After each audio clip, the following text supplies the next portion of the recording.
Hello, potential future Raptors. I'm Mr. Guilford. I am one of the teachers who teaches ninth grade world civilization here at RTHS. So you might have me next year.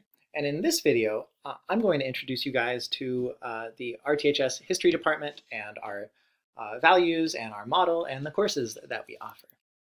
Thanks for joining. So, our mission in the history department. Basically, I want you guys to understand how the past connects to the present. At the end of ninth grade world civilization, I would very much like for you guys to be able to say, generally, why the world is the way that it is right now. Why do we have the political system we do? Why do we have the technologies that we have? That sort of stuff. I think that this is very important for thinking about what's possible in the future. We also focus very heavily on building crucial skills. We focus on reading and writing. We focus on critical thinking. We focus on discussion, that is, responding to other people's complex ideas with your own complex ideas in a clear and polite manner. And also on building empathy with people who have very different perspectives from your own, including people from thousands of years ago. Also, we try to integrate the STEM model of RTHS to history and political science and economics. And this is pretty easy because, remember, history and economics and political science are social sciences. They study different things than physics or chemistry, but the same basic idea applies. We're going to ask important questions, we are going to gather data, and we are going to then think critically about that data in order to try and construct a model that helps us understand what's going on. So it's important to remember that, these aren't totally different disciplines here. Also, another thing that history lets us do is it helps us to understand how technology relates to history. And one of the main things that we focus on in ninth grade world civilization is how different technological breakthroughs changed human societies forever.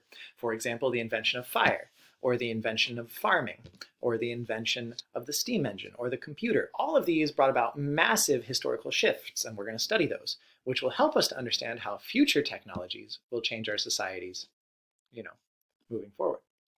And last of all, history also helps us to ask questions about what is the value of technology? How does technology relate to our society, and how does it make our society better or worse? A great example of this is how smartphones seem to be having both costs and benefits for our society. Like, we're much more connected than we ever have been, but also a lot of people feel more lonely than ever before. What's up with that? History might help us answer that question. So anyway, how do we actually teach history at RTHS? Well, as I already mentioned, we have an emphasis on skill building. Basically, we believe that specific knowledge is less important than the general skills that you develop while thinking about and talking about history. And so in order to focus more on general skills, we apply the flipped model, which basically means that a lot of the actual new historical information, the content, is going to be delivered at home, largely through YouTube videos like this one. For example, here's a screenshot from one of my more recent videos on the Black Death. And then after you watch the videos at home or, at school sometime, you come into class and you actually do stuff. You apply that information. We might have a discussion. We might do a historical simulation, sometimes known by students as a game. We might do a research project, all sorts of creative stuff. But the idea is that you're coming in to the classroom and you're using the historical information in some kind of way. You're not just regurgitating exactly what I told you, because that's boring and not really very valuable. So what courses do we offer? Well, so in ninth grade, pretty much everybody is just going to go straight into world civilization. And you'll see that it says standard/honors. So what that means is that everybody goes into world civ, and then you have an opportunity to either earn honors credit or not. And this will be laid out very specifically for you by your teacher about exactly what you have to do to earn honors credit, which is nice because then a little H goes next to your name in the report card and you get a 0.5 bonus for your GPA, and yeah. Now, in 10th grade, there is a split. And it's kind of a split on the AP track or the non-AP track. And so after 9th grade, your teacher will decide to recommend you either for AP level or non-AP level work. This is based largely on your ability to do high-level reading and writing, which you'll demonstrate and have many opportunities to demonstrate in class.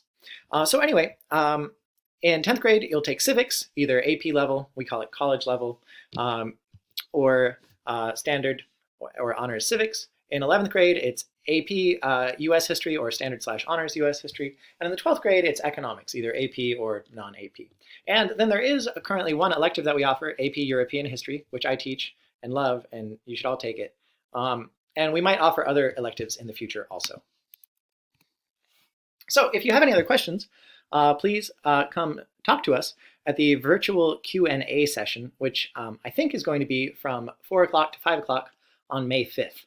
The school will be sending out a document with links to all of the virtual Q&A sessions. So if you want to come to this one or to any of those, just look out for that document and then find the links there. I'd very much look forward to talking to you guys and asking or answering any questions that you might want to ask me or us. Most of us will be there. We'll all try to be there. Anyway, I hope you enjoyed the video, and I hope everybody's doing all right. See you later.